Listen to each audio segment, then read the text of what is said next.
수백만 명이 죽었어요. 국민 제대로 가야 돼. 그걸 하면서 그냥 그랬거든요. 보성국 TV에 아미고 전국 본부가 한 70개 정도 본부가 있습니다. 그리고 각 지역에서 이렇게 박사님 특강에 오셨기 때문에 오신 김에 오늘 많은 걸 얻어가시길 바랍니다. 네, 대단히 감사합니다. 이 지역 국회의원의 축제도 있겠습니다. 잠깐 읽어드리도록 하겠습니다. 경북 아미고 주최로 열리는 고성국 박사님의 특별 강연 자유민주주의와 리더십 개최를 진심으로 축하드립니다. 오늘 강연은 지역사회가 지향해야 할 가치와 미래의 리더십을 함께 고민하는 대단히 뜻깊은 자리입니다. 특히 자유민주주의의 핵심 원리를 우리 삶과 지역 발전에 어떻게 적용할 것인지 깊이 있게 나누는 시간이 되리라 기대합니다. 비록 직접 함께하지 못해 아쉬움이 크지만 고성국 박사님의 해안과 경험이 참석하신 모든 분들께 새로운 통찰과 큰 울림을 전해드릴 것이라 믿습니다. 행사를 준비해 주신 경북 서부 아미고 본부 관계자 여러분께 깊이 감사드리며 오늘 강연이 구미와 경북의 미래 리더를 키우는 소중한 밑거름이 되기를 진심으로 기원합니다. 여러분 모두의 건강과 행복을 바랍니다. 감사합니다. 2025년 12월 14일 국민의힘 조직부총장 구미시 을 국회의원 강명구 박수 한번 부탁드리겠습니다. 박사님 모시겠습니다. 큰 박수로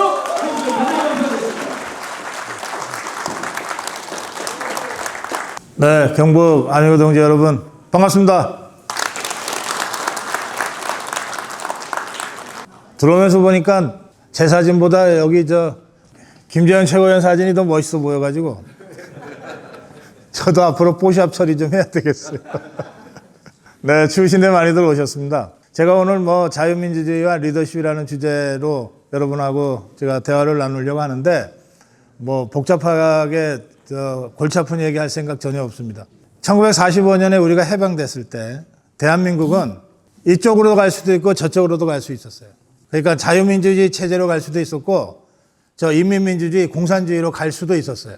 그런데 그때 정치 세력은 공산주의가 압도적으로 우세했어요. 우선 북쪽에 김일성이가 이미 정권 잡고 있었고 남쪽에는 박헌영이가 제일 세력이 셌어요. 그리고 박헌영이와 함께 대한민국을 공산주의로 만들려고 했던 여운형 세력이 그 다음으로 셌어요. 우리 자유우파는 이승만 박사 한 사람이 있었어요. 김구나 김규식이나 이런 사람들은 어정쩡한 중도 노선을 갖고 있어가지고 결국은 김일성이가 부르는 대로 평양에 가서 택도 아닌 쇼하다가 이용만 당하고 대한민국 건국 과정에 역할을 한 게 하나도 없어요. 그러니까 절대적으로 불리한 상황에서 가만히 놔두면 그냥 공산주의가 될 판이었어요. 그때 이승만 박사가 정말 맞아 죽을 각오로 1946년에 이대로 가서는 한반도 전체가 공산주의가 될 것 같으니까 남한만이라도 유엔 감시하에 총선거를 해서 자유민주주의 체제로 가야 된다고 주장을 했어요. 그때는 우리가 분단이라고 하는 걸 경험한 적이 없기 때문에 남한만이라도 자유민주주의로 가자고 하는 주장은 곧 분단하자는 얘기랑 똑같이 들려서 당시에 이승만 박사가 그 발언 이후에 모든 세력으로부터 공격을 받았어요. 김구도 김규식이도 이승만 박사를 엄청 공격해댔어요. 절대적으로 불리한 상황에서 이승만 박사가 한반도 전체가 자유민주주의 체제로 가지 못할 바에야 남한만이라도 자유민주주의 체제로 가야 돼 라는 소신을 가지고 죽을 각오로 자유민주주의 대한민국 건국을 향해서 뛰어들었던 거예요. 절대적으로 불리한 상황 속에서 우리 대한민국은 자유민주주의 체제로 나라를 건국합니다.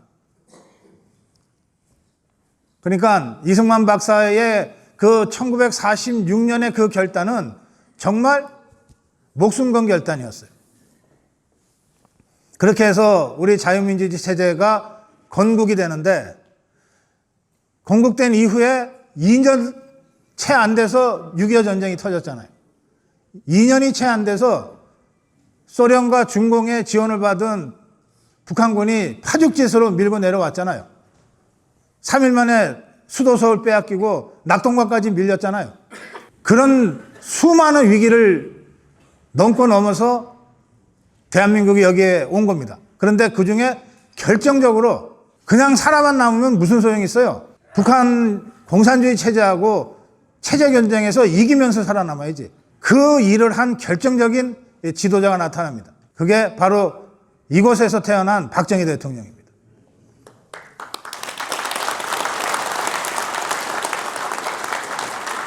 박정희 대통령이 1961년에 권력을 잡고 63년에 대통령이 되고 79년에 암살당해서 서거하셨는데, 그 권력을 잡았던 61년, 63년, 그때는 모든 면에서 대한민국이 김일성, 북한에 비해서 불리한 때예요.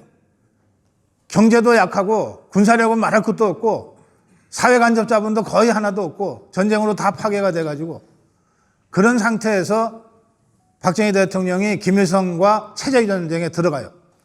그래서 10년 만에 북한을 이깁니다. 1970년대 초에 들어서서 경제적으로도 북한을 앞서고 군사적으로도 북한을 앞서고 모든 사회간접 자본 시설에 있어서도 북한을 앞서는 그런 이 체제전쟁의 승리가 10년 만에 와요. 그 10년 동안에 박정희 대통령이 했던 일이 바로 근대화 혁명이고, 그리고 새마을 운동이고, 경부고속도로 건설이고, 포항제철 건설이고, 그런 일들이에요. 한일 국교 정상하고 이런 일들이거든요. 그런 일들을 통해서 박정희 대통령이 김일성을 꺾습니다. 그때 우리가 역전시킨 다음에 지금까지 한 번도 우리가 역전당하지 않고 그 차이를 계속 벌여서 지금은 대한민국의 국력이 북한보다 70배, 80배 이상 큰 차이로 그 차이를 벌이게 됐어요. 물론 그 사이에 김대중이라는 자가 정권 탈취하고 노무현이가, 문재인이가, 그리고 지금의 이재명이가 정권을 탈취하면서 체제 위기가 없었던 건 아니지만 우리 자유파 국민들이 어쨌든 극복해냈어요.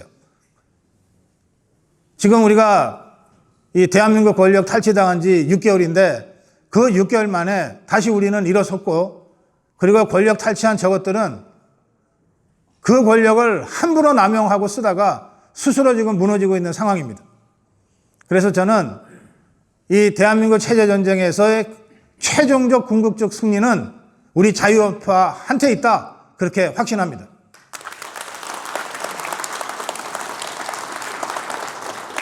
체제전쟁이라는 말을 쓰는데 장동혁 대표도 체제전쟁을 하고 있다고 얘기하는데, 이게 그냥 상징적이고 그 비유적인 표현이 아니에요. 진짜 전쟁이에요. 전쟁은 어쩔 수 없이 수많은 사람들을 죽거나 다치게 만들어요. 자, 이승만 대통령이 건국에서 박정희 대통령의 근대화 혁명과 체제전쟁, 그리고 지금의 이 이재명 종북주사파 정권과의 투쟁에 있어서 얼마나 많은 사람들이 자유민주주의 체제를 수호하다가 죽었습니까? 수백만 명이 죽었어요. 저 1945년, 48년 건국에서부터 지금 이 시점까지 자유민주주의 대한민국을 수호하기 위해서 목숨 던진 사람들이 수백만 명이란 말이에요. 어쩔 수 없는 일이긴 하나, 기왕이면 덜 죽고, 기왕이면 덜 다치고, 기왕이면 덜 감옥 가면서 체제전쟁에서 이기는 게 좋잖아요. 예, 그래서 지도자의 존재가 중요한 겁니다. 체제전쟁을 하는 우리 대한민국의 입장에서 진정으로 필요한 지도자는 자기를 따르는 국민이 죽을 것 같으면 지가 먼저 몸을 던져서 죽은 그런 지도자여야 된다고 저는 생각해요. 그냥 앞에 서서 말이나 하고 막상 전쟁이 벌어지면 어디 갔는지 찾을 수도 없는 그런 나약한 지도자들로서는 체제전쟁에서 이길 수가 없어요. 지금 우리 대한민국이 필요로 하는 지도자는 국민에 앞서서 스스로 몸을 던질 수 있는 그런 지도자들입니다. 이순신 장군이 임진왜란이라는 그 절체절명의 국가적 위기 속에서 일본 해군과 23번 싸워서 23번 다 이겼는데 그 23번 전투에서 단 한 번도 뒤에서 전쟁한 적이 없어요. 맨 앞에서 싸웠지. 백선엽 장군이 칠곡 다부동에서 북한군 3개사단을 맞서서 지켜냈을 때 백선엽 장군이 저 후방에 있는 사령부에서 명령만 하고 있었습니까? 최전선에 총알이 빗발치는 그 맨 앞에 서서 부하들과 함께 싸웠잖아요. 그러니까 다들 우리 사단장이 저러는데 우리 장군이 저러는데 하고 목숨을 걸고 다 싸웠던 거 아니에요. 지금 우리 자유파가 딱 그런 상황이에요. 지금 우리가 진정으로 갈구하고 보고 싶어하는 지도자는 우리 자유파 국민들이 감옥에 가기 전에 지가 먼저 감옥 가고 우리 자유파 국민들이 죽기 전에 지가 먼저 죽겠다고 나서는 그런 지도자 아닙니까? 민주주의는, 특히 자유민주주의는 피를 먹고 큰다고 얘기하는데 그 피가 국민의 피, 이전에 자유민주주의 체제를 수호하기 위해서 나선 정치 지도자들의 피여야 된다고 저는 생각하는 거예요.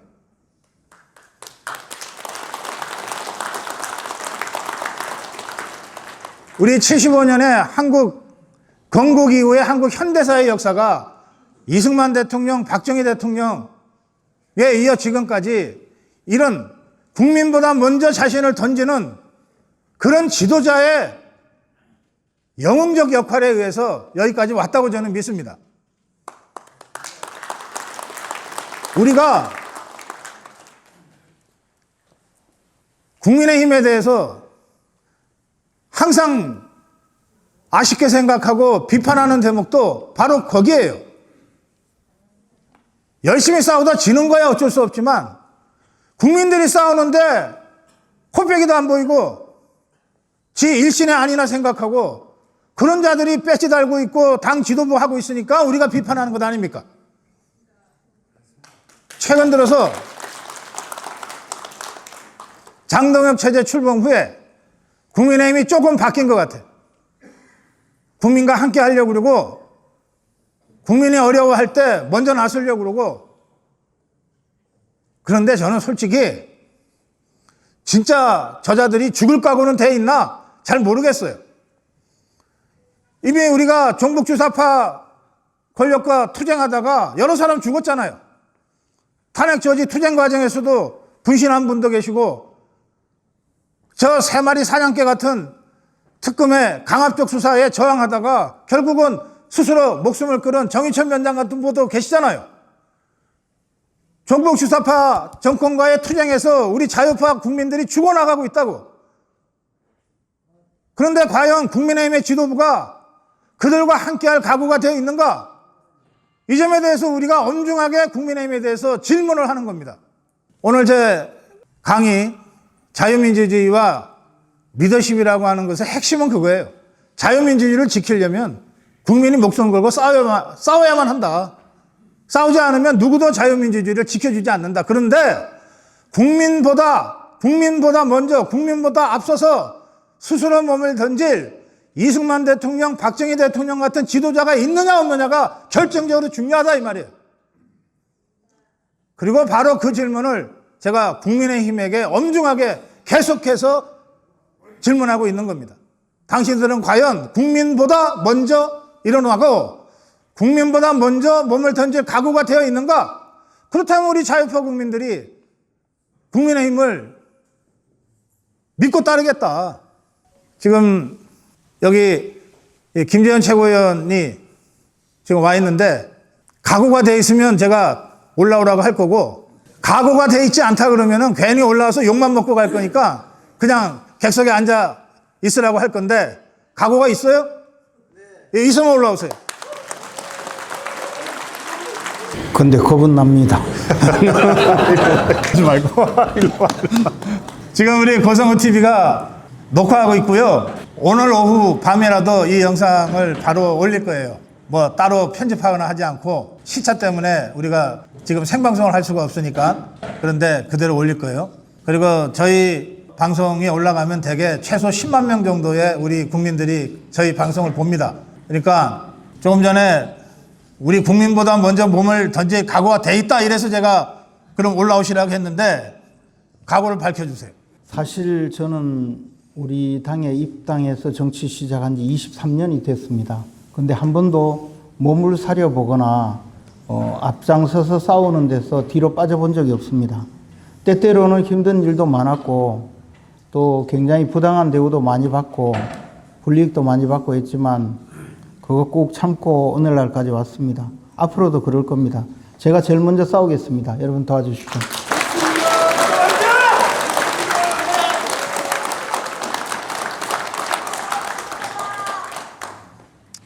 이 농담처럼 올라오면서 그래도 겁은 난다 그랬는데 사실 겁이 안 나면 사람이 아니야. 자, 보세요. 이승만 대통령이 그 정업선언 할 때 박정희 대통령이 목숨 걸고 군사정변 일으키고 김일성이랑 싸울 때 여러 차례 암살 시도를 막아냈잖아요. 그 박정희 대통령도 사람이기 때문에 겁이 났을 거라고. 이승만 대통령도 사람이니까 겁이 났을 거라고. 겁이 나지만 그걸 이겨낸 거예요. 그러니까 저는 김재현 최고위원도 저 겁이 난다고 하는 건 나 사람이라고 하는 선언이에요. 그런데 그 겁을 넘어서서 우리 자유파가 원한다면 몸을 던지겠다 이렇게 답변하신 거라고 저는 생각하고 그 점에서 여러분 한 번 더 박수를 주십시오.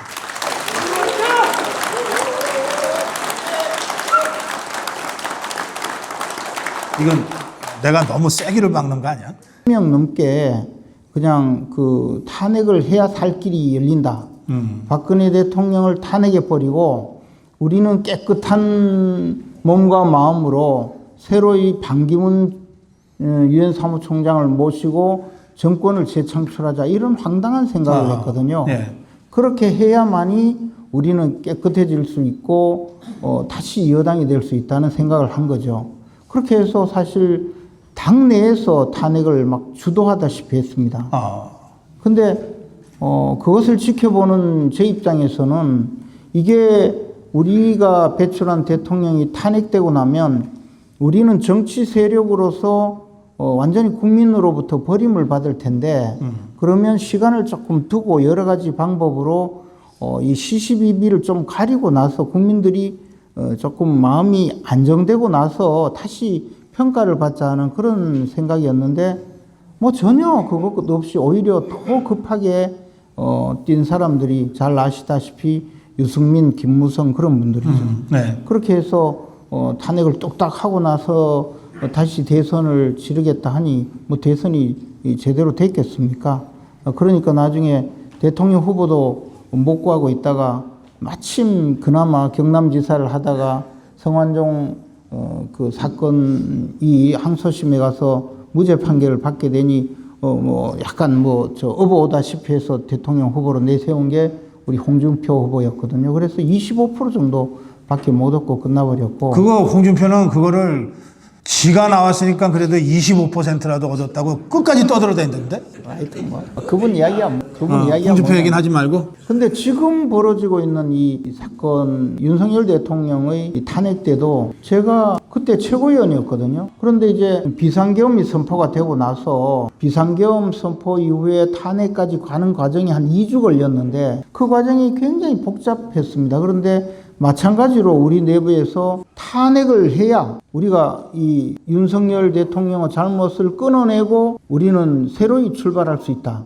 이렇게 주장하는 분들이 그때 당시 당대표인 한동훈 전 대표와 친한계 의원들이었죠. 그러니까 우리는 어떻게 보면 5년 전의 잘못을 또 반복하고 그 8년 전인데 그 8년 전 박근혜 대통령 탄핵 때 벌어졌던 그때의 내부 분열과 똑같은 상황.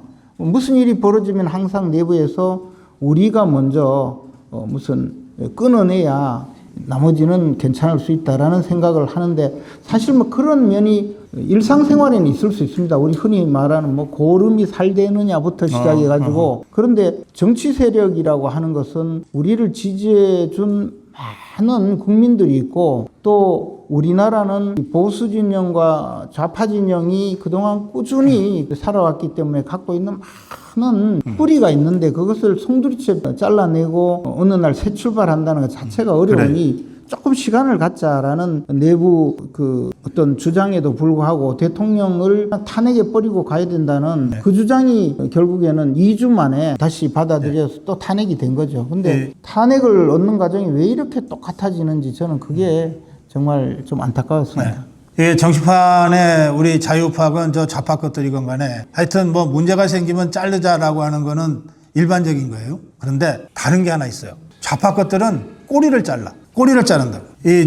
머리를 자르질 않아. 근데 이 어떻게 된 게 이 자유파는 자꾸 머리를 자르라고 그래. 그게 달라요. 꼬리를 자르면 도마뱀은 꼬리를 자르면은 몸체가 살아나잖아요. 근데 머리를 잘라버리면 아무리 도마뱀이라도 거기서 죽는 거거든. 그 지금 9년 전에 박근혜 대통령이라는 우리 자유파의 리더를 잘라버린 거 아니에요. 우리 스스로. 또 1년 전에는 윤석열 대통령이라는 우리 자유파의 리더를 잘라버린 거 아니에요. 윤석열 대통령이라는 우리 자유파의 리더를 잘라버린 거 아니에요. 그러면 우리가 살 수가 있어요? 저것들은 수없이 많이 자르기를 했는데 지금도 자르게 하고 있어. 뭐 전재수 자르면은 뭐 이재명이가 온전할 줄 알고 전재수 뚝 자르잖아. 근데 저것들은 어쨌든 꼬리를 골라서 잘 잘라. 그래서 몸통은 살아남아. 자, 보세요. 아니, 노무현이가 어떻게 죽었어요?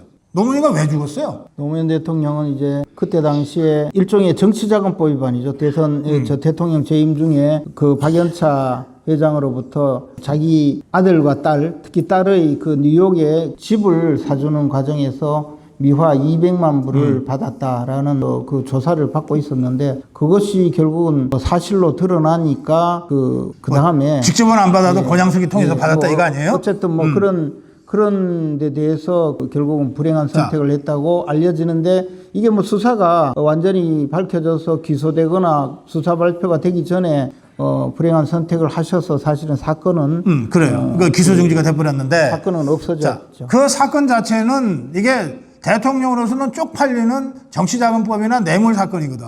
그래서 스스로 죽었는데 지금 그 노무현은 어떻게 돼 있습니까? 아니 저 봉화마을에 성지가 돼 있잖아. 그런데 박근혜 대통령은 저 좌파 것들이 수많은 가짜뉴스하고 괴담을 퍼뜨렸지만 단 하나도 사실이 아니다 라고 다 밝혀졌는데 그런데도 우리 자유파 진영에서는 박근혜 이름을 얘기하면 안 되는 것처럼 돼 있어. 그렇지만 우리가 우리 손으로 탄핵도 시키고 우리 손으로 탈당도 시키고 온갖 또 수모를 줬지만 선거 때는 어떻게 합니까? 우리 지난 선거 때요. 김문수 후보 당선시키기 위해서 저는 비서실장으로서 그 박근혜 전 대통령께서 어떻게라도 좀 도와줬으면 하는 마음으로 그렇게 해서 우리 당의 당 원내대표하고 찾아갔지 않습니까? 그래서 박근혜 대통령이 결국엔 서문시장도 나오고 울산에 가서 또 울산 그리고 심지어 진주까지 부울경을 다 또 한 바퀴 돌아주고 그걸 우리가 또 얼마나 갈구합니까? 그러니까 정치적인 우리의 자산이 있는데 그 자산을 그냥 어느 날 팽개치고 나서 우리는 그 자산과 관계없는 듯이 아무리 해도 우리는 그렇게 되지 않는다는 겁니다. 저는 이번에 탄핵 과정에서도 저는 윤석열 대통령이 비상계엄을 선포했을 때 그 다음날 제가 만났지만 이게 법률 요건에 안 맞는 것 같다라고 곧바로 말씀드렸던 사람이에요. 그렇지만 탄핵이라는 것은 우리가 정치 세력이기 때문에 시기도 중요하고 방식도 중요하다는 것이죠. 제가 지금 이야기하는 것이 우리는 정치 세력으로서 최소한의 국민들이 우리를 뽑아준 데 대해서 보답도 해야 되고 또 기대도 충족을 시켜야 되고 그래야 미래가 있는 것이고 이 나라가 일당 독재국가로 가지 않도록 건강하고 강력한 야당이 되기 위해서라도 필요하기 때문에 말씀드리는 건데 그런데 박근혜 전 대통령을 보면 그때 당시에는 뭐 마녀 사냥하듯이 그 TV만 틀면 주사를 얼굴에 꽂고 온통 난리를 쳤지 않습니까? 심지어는요 비아그라 가지고 뭐 청와대에서 도대체 비아그라를 가지고 뭐 했냐고 그런 질문도 저도 받았거든요. 그때 TV에 청와대 경호실에서 비아그라를 대량 샀다고 그 뉴스가 나왔거든요.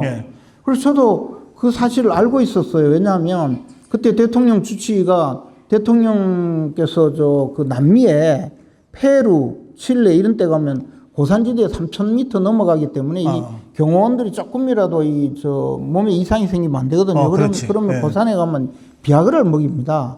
그래서 공급받은 것을 그걸 가지고 뭐 청와대에서 무슨 큰 파티나 한 것처럼 그렇게 막 보도를 해도 우리 국민들이 다 그거 보고 정말 미쳤다고 공격했지 않습니까? 그러나 세월이 지나고 나니까 하나씩 밝혀지니까 지금은 박근혜 대통령께서 좀 나서주기를 뭐 그 당에서 직접 찾아가서 부탁할 정도가 됐지만 네. 그러나 명예회복을 위해서 우리가 또 딱히 하는 것도 별로 없지 않습니까? 우리는 정치적 자산, 정치적 그 레거시를 소중히 하는 보수 진영이 돼야 된다는 것이죠. 네, 그래요.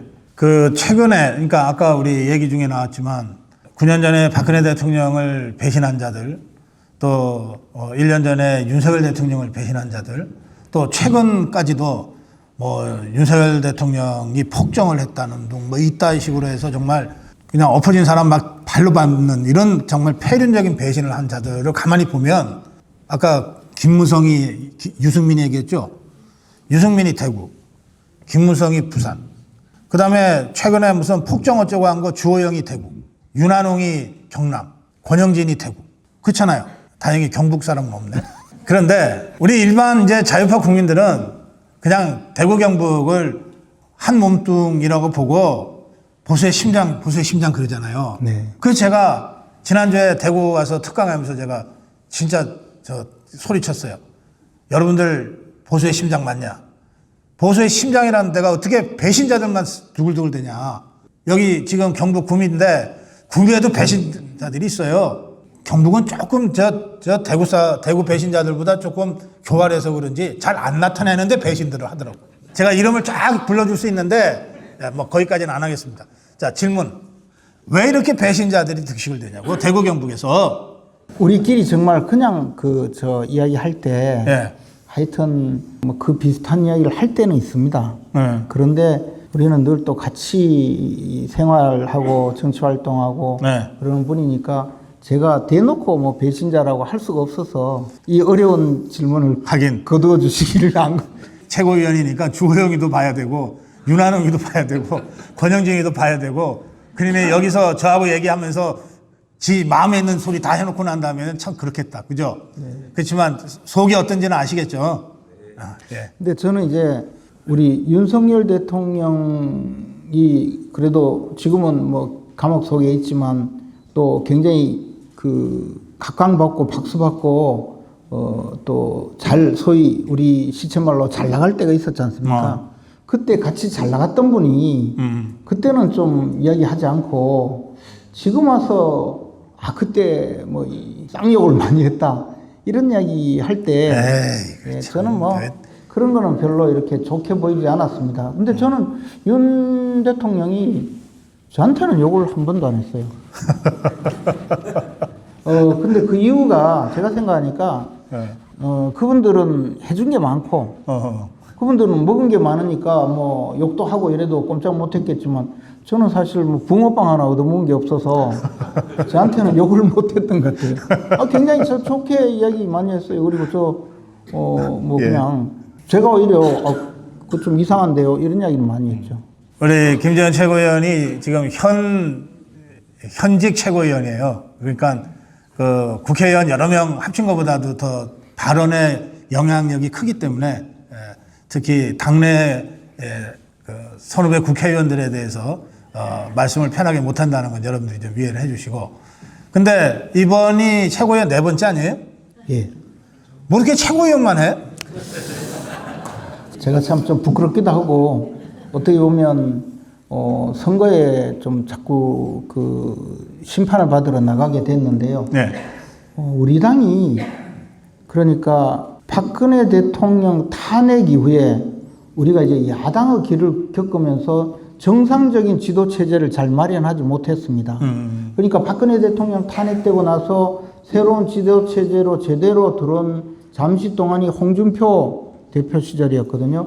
근데 홍준표 대표가 이제 지방선거 망쳐먹고 나가고 하면서 나중에 이제 황교안 대표가 들어왔는데 황교안 대표도 총선에 그냥 완전히 김형호 한테 달 말려가지고. 완전히 망쳐먹고 나서 그 다음부터는 계속 비대위였습니다. 비대위 하다가 이렇게 비대위, 김종인 비대위까지 끝내고 제대로 된 그 당 지도부가 처음 등장한 게 이제 이준석 당대표 시절이었거든요. 뭔가 선거로. 예, 근데 그때 이준석 당대표가 등장할 때 제가 최고위원으로 출마를 했습니다. 왜냐하면 이게 그 당 지도부에 이준석이 들어올 가능성이 그때 이미 굉장히 높았는데 최고위원들도 제일 선수 높은 분이 초선 의원이고 그 초선 의원이 국회의원이 경력이 1년이 안 된 분들이었어요. 아하, 예. 그래서 제가 나도 한번 그 나가서 당 지도부가 이렇게 잘못되는 것을 그냥 두면 안 된다 생각으로 나갔었는데 그때 우리 대구 경북의 국회의원 어느 누구라도 나왔으면 제가 양보하고 들어갔을 텐데 아무도 안 나왔어요. 우리 대구 경북이 그때는 전체 당원의 30%였습니다. 그래서 제가 출마에 당선됐고 그러다가 이준석 대표 시절에 우리가 대선 지방선거 거치고 이준석 대표가 또 윤석열 대통령을 그냥 엄청 모욕을 했죠. 공격하고. 그래서 그러는 과정을 거치면서 당내 분규가 많아서 이준석 대표가 물러나게 되었고 또 비대위로 갔습니다. 그래. 비대위에 있다가 또 다시 한 6개월 지나서 그 당 지도부를 구성하는데 이번에 김기현 당대표가 들어왔거든요. 그리고 김기현 당대표도 그 강서구청장 보궐선거 때문에 또 물러나게 되었고 그리고 또 비대위 이번에는 한동훈 비대위 들어왔는데 저는 한동훈 대표가 비대위원장으로서 총선을 잘 치르고 그랬다면 괜찮은데 총선을 완전히 폭망했는데 또 당권 도전을 하니까 그때 보니까 이거 당이 또 온전하지 않겠다라는 생각에 또 제가 한동훈 대표 지도부 때 최고위원으로 갔는데 이 세 번 다 대구 경북에서 아무도 출마하지 않았어요. 아하. 그러니까 대구 경북에서는 누구든 지도부에 입성을 해야 된다는 생각이 있었고 그 한동훈 대표가 또 대통령 탄핵까지 주도하면서 비대위로 또 가고 그 이후에 이번에 우리 그 장동혁 대표가 당 지도부에 등장할 때도 저는 김문수 대통령 후보가 당대표가 되는 것이 옳겠다라고 생각해서 돕겠다는 입장으로 이번은 정말 마지막이다. 이제 절대로 더 이상 전당대회 최고위원 선거에 출마하지 않겠다는 생각으로 나온 게 결국은 네 번째가 됐습니다. 근데 김문순 떨어지고 김재원만 됐어. 그것도 이제 제가 최고위원 선거에 1등도 해보고 2등도 해보고 3등도 해보고 4등도 해봤거든요. 요번에 꼴찌 예, 4등. 이제 졸업할 때 됐습니다. 이제 더 이상 최고위원은 그만할 겁니다. 예. 쭉 말씀을 하셨는데 이준석 때, 김기현 때 그리고 특히 한동훈 때 우리 자유파 국민들이 다 걱정했잖아요. 그때 그래도 최고위원 중에는 김재원이가 있어서 그나마 완전히 이 진흙탕으로 가는 길은 좀 막아내 줄 거야. 뭔가 워낙 정치 경험도 일천하고 뭘 잘 모르는 것들이 당대표하고 최고위원 하니까 그래도 김재원 같은 전략통이 최고위원에 들어가 있으니까 하고 다소 좀 위안도 받고 위로도 서로 하고 그랬던 기억이 나요. 지금은 제가 사실 최고위원 네 번째 하는데 요즘이 제일 분위기가 좋아요. 저는 사실 장동혁 대표하고 생각이 대부분 비슷하거든요. 장동혁 대표한테 제가 최근에 그 이야기도 했습니다.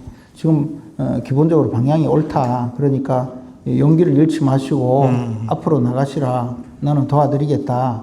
막 그런 말씀도 드렸는데 이번에 약간 그 계엄 사과하는 부분에 대해서 저는 계엄에 대해서 우리가 사과한다고 무슨 달라지는 것도 없고 우리가 지금 사과한다는 것이 오히려 민주당의 페이스에 말려드니까 지금은 사과할 때가 아니다. 그런 입장이었는데 장동혁 대표는 거기 한 발 더 나가서 계엄 자체에 대해서 또 말씀하시면서 약간 좀 논란이 된 것뿐 저는 기본적으로 같이 가고 있습니다. 자, 그래서 아까 제가 국민보다 먼저 몸을 던질 각오, 국민보다 먼저 죽을 각오가 돼 있으면 올라가라 그랬더니 겁도 없이 올라갔잖아. 그러니까 장동혁도 그런 각오가 돼 있나요? 장동혁 대표는 충분히 그럴 각오가 되어 있다고 봅니다. 그리고 장동혁 대표는 사실 정치권에 진입한 지 3년 만에 당대표가 되신 분이거든요. 그런데 신념이 굉장히 강한 분이에요. 저는 그 점에 대해서는 굉장히 높게 평가합니다. 물론 뭐 사람이 모든 면에서 아주 뛰어나고 그리고 흠잡을 데 없는 그런 사람은 저는 본 적이 없어요. 정치를 오래 하고 경험이 많고 밖으로 보면 정말 훌륭한 인격자다 싶어도 가까이에서 보면 판단 오류도 있을 수 있고 인간적으로 좀 잘못될 때도 있을 수 있는데 지금 김문수 얘기하는 거예요? 김문수 후보님도 약간 조금 좀 답답한 면은 있었어요. 대부분은 너무 훌륭해서 제가 좋아했는데 왜 한동훈을 공천한다고 해가지고 그렇게 그래서 이 신념이 강하시니까 때때로 하고는 그냥 가시기 때문에 좀 그랬는데 하여튼 장동혁 대표는 제가 근래 보기 드물 정도로 우리 당에서 소신과 신념이 강하고 앞을 향해서 물러서지 않고 나갈 뿐이기 때문에 저는 굉장히 좋아합니다. 네. 워낙 그 정치 경험이 많고 또 여러 선거를 치러봤고 그래서 김문수 후보 대선 캠프에서도 아주 핵심적인 역할을 했지만 전당대회 때 김문수, 장동혁 이렇게 붙었을 때도 김문수 후보를 당대표로 만들기 위해서 진짜 고생했는데 근데 잠깐 얘기하다 말았어요. 하여튼 그런 대목이 좀 있었는데 너무 막 힘들어하고 안타까워하더라고. 그리고 지금은 이제 장동혁 체제의 최고위원으로 지금 이렇게 중요한 역할을 하고 계신데 일단 매일 만나는 사이일 테니까 장동혁 대표도 우리 국민보다 먼저 죽을 각오가 돼 있다 이렇게 말씀하신 거 아니에요? 그렇습니다. 그러면 장동혁 대표를 위해서 박수 한번 쳐주십시다.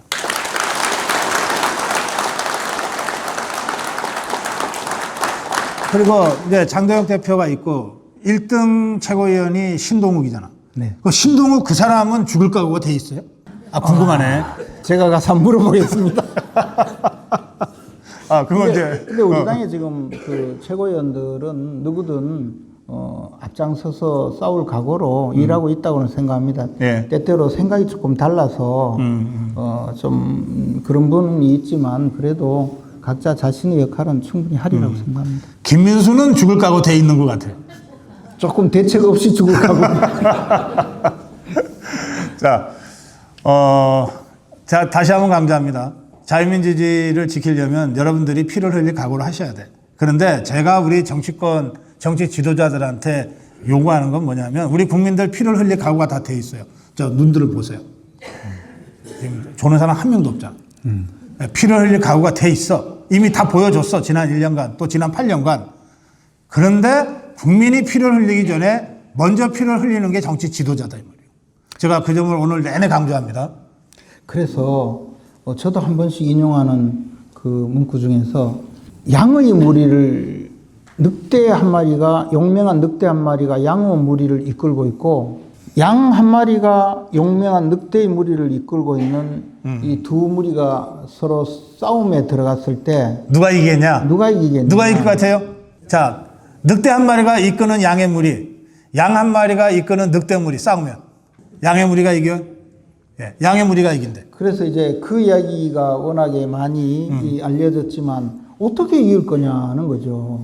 근데 그걸 제가 그 실제로 그 이야기를 하는 사람한테 물어보니까 양의 무리와 늑대의 무리를 이끌고 있는 두 우두머리가 양쪽에서 대치하다가 앞장선 늑대 한 마리가 양의 무리를 이끌고 있는 늑대 한 마리가 늑대를 이끌고 있는 양의 무리에게 즉각 달려들어서 목을 물어버린다는 거예요.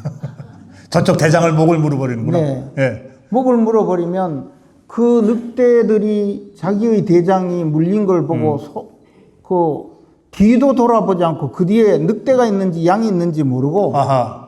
도망을 간다는 거죠. 그렇지 않겠습니까? 우리가 이쪽 전력을 다 보여주고 이쪽 전력을 다 보여주고 싸우는 게 아니고 아하. 대장들이 나와서 확 달려들어서 순식간에 결판을 낸다는 거죠. 그러면 아니 장동혁이랑 이재명이랑 그냥 한판 실험하면 끝나겠네. 그래서 지금 근데 사실 이재명은 워낙에 천하무적 야비한 그래서 지금은 우리가 뭐 싸움의 문제가 아니라 예. 사실 우리는 전열을 정비하고 우리가 지금 무너져 있는 내부의 이 힘을 비축하고 앞으로 나가기 위해서 네. 지금 최소한의 그 싸움에서라도 이기는 그런 단계여야 되는데 아직은 돌이켜보면 우리 내부가 전열이 정비되지 않았습니다. 그러다 보니까 여러 분란이 일어나도 당대표가 좀 그 앞장서서 전열 정비를 위해서 여러 가지 노력을 하고 있는 단계거든요. 예. 저는 그렇기 때문에 우리 장동혁 대표가 물론 뭐 모든 것이 다 맞다 틀리다 이런 걸 평가하기 전에 대표를 위해서 박수도 쳐주고 가능하면 대표를 도와주고 당대표가 잘 싸운다라고 우리가 함께 가줘야 우리가 비로소 저 민주당 정청래 추미애가 있는 민주당 그리고 이재명이 인정사정 가리지 않고 지금 야당을 탄압하려는 이 상황을 그래도 버티고 이길 수 있다 그런 생각을 합니다. 우리 김재현 최고위원 말씀 들으면서 갑자기 여러분들이 다 양으로 보여. 네. 그냥 법 없이도 살 아주 착한 양들로 보이는데 이 양들을 이끌고 한 마리 늑대가 되겠다 이 말씀입니다. 예, 그러겠습니다. 네, 오늘 제 특강과 우리 김재현 최고위원과의 말씀을 여기서 마무리할 텐데 참 고향이 어디예요? 경북 의성입니다.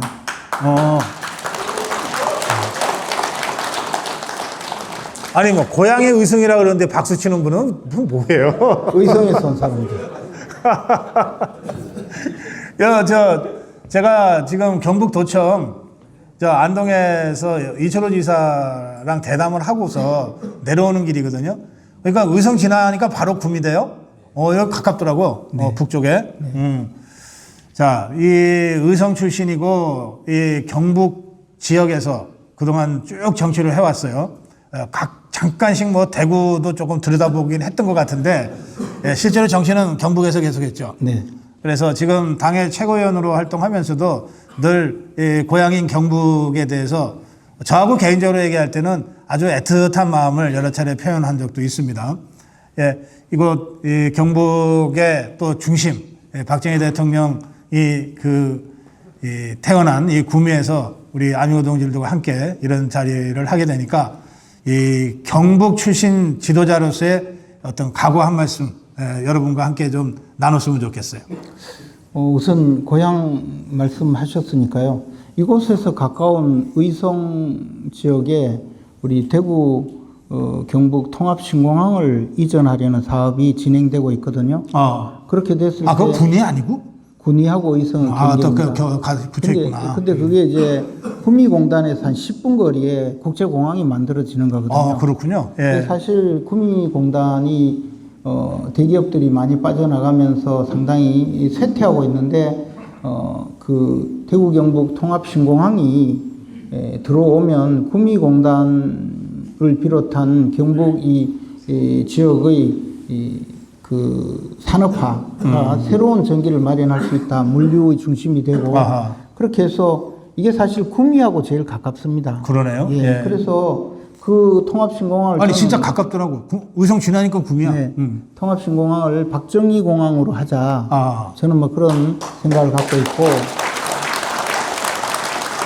우리가 왜냐하면 외국 가면 미국 가면 뭐 존 F 케네디 공항, 있지. 샤를 드골 공항 뭐 다 그렇게 돼 있잖아요. 그런데 우리는 무슨 저 지방을 이름을 붙이거든요. 그러나 역사적으로 가장 유서 깊은 곳에 마련하는 이 공항이라면 지금 이름을 지을 때 박정희 공항으로 짓는 것이 좋을 것 같은데 이것을 사실 그동안에 대구 경북의 정치인들이 이 공항을 이전하고 신설하겠다고 하면서 엄청 떠들었는데 2030년에 비행기가 나르도록 하겠다는 거거든요. 네. 근데 내년도 예산이 0원이에요. 글쎄, 그거 잘 안 될 것 같다고들 말씀들 많이 하시던데. 그래서 그러면 이게 도대체 어떻게 됐느냐에 대해서 저는 그 대구 K2 공항이 군이 이전하게 시작할 때 정무수석으로서 그 결정에 참여한 사람이거든요. 그래요. 그래서 그 과정에서 대구 경북 정치인들이 이 잘못을 많이 했다고 생각을 하고 특히 최근 들어서 이것은 이제 거의 좌초 위기까지 갔는데 무슨 결자 해지 차원에서 적어도 저 공항이 잘못되면 우리 의성 사람들 죽어요. 땅이 묶여 있고 해결도 안 되고 그렇지, 또 그렇지. 예.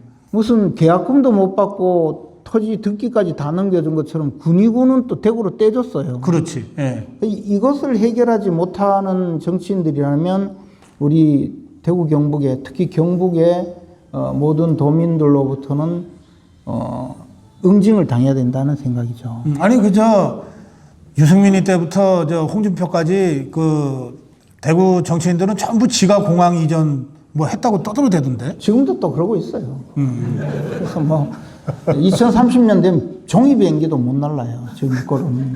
알겠습니다. 그래서 저는 제가 이 외에도 우리가 많습니다. 뭐 대구 경북을 행정 통합을 한다고 사실상 시민들 도민들한테 반사기 공갈을 한 거죠. 그래서 저는 이제는 제대로 된 사람이 대구 경북의 지도자가 되어야 된다. 이게 지방 정치 문제가 아니라는 겁니다. 네. 그리고 보수의 심장이 이렇게 허약하게 허덕이면서 가다가는 우리나라 보수주의 전체가 무너질 거라고 생각을 하고 저 스스로 보수의 심장 대구 경북의 중심이 되어보고자 하는 생각이 있습니다. 알겠습니다. 이게 신공항이나 신항이나 이런 국가 규모의 그 메가 프로젝트는 보통 논의에서부터 완성할 때까지 10년도 걸리고 20년도 걸려요. 맞습니다. 네. 그런데 지금 박근혜 정부 때 그 동남권 신공항 논란을 박근혜 대통령이 어쨌든 정리를 했잖아요. 네. 김해공항을 확장하는 걸로 하자. 그러니까 제가 보기에 지금 봐도 가장 합리적인 아니야. 저도 그렇게 생각합니다. 근데 이거를 그 정치인들이 선거 때 펴달려고 그냥 가덕도 신항으로 밀어붙여갖고 지금 가덕도 신항이 완전히 공중에 떠버렸어요. 아니 근데 그거는 네. 조금 달라진 게요. 거기는 국회의원 숫자도 많고 인구도 많으니까 결국에는 약속을 진행을 해요. 글쎄. 그래가지고 꾸역꾸역 하더라고. 꾸역꾸역 정도가 아니고 그 설계까지 다 끝났고 발주를 1차 발주를 했는데 현대건설이 받았어요. 받아가지고 자기들 검토를 해보니까 2035년까지 도저히 안 된다. 도저히 2032년까지 개항 불가능하다 해가지고 포기를 했어요. 그래서 정부에서 2035년까지 그러면 개항시켜라 하니까 지금 대우건설하고 포스코 건설이 달려들어서 곧 입찰해요. 이건 턴키 방식이기 때문에 아마 2035년까지 될 겁니다. 근데 대구 경북 통합신공항은 2035년이 돼도 산토끼만 뛰어다닐 것 같아요. 하하, 이대로 저런. 그러니까 이 똑같은 상황에서 부산하고 경남 네. 이쪽은 국회의원들이 어쨌든 꾸역꾸역 밀어붙여서 하는데 대구 경북은 도대체 뭐하냐 이 말씀이네. 그렇습니다. 자기가 대구 경북이면서. 제가 국회의원도 아니고 최고위원은 그런 일이 알았어요. 제가 책임을 물을 수 있는 권한을 이 김재원한테 여러분 주시기 바랍니다. 자, 마무리 한 말씀 드릴게요. 네, 오늘 고성국 박사님 모시고 여러 가지 말씀 들었는데요. 제가 딱 한 가지만 결국 생각이 납니다. 당신이 보수 진영의 지도자가 되려면 목숨을 걸어라.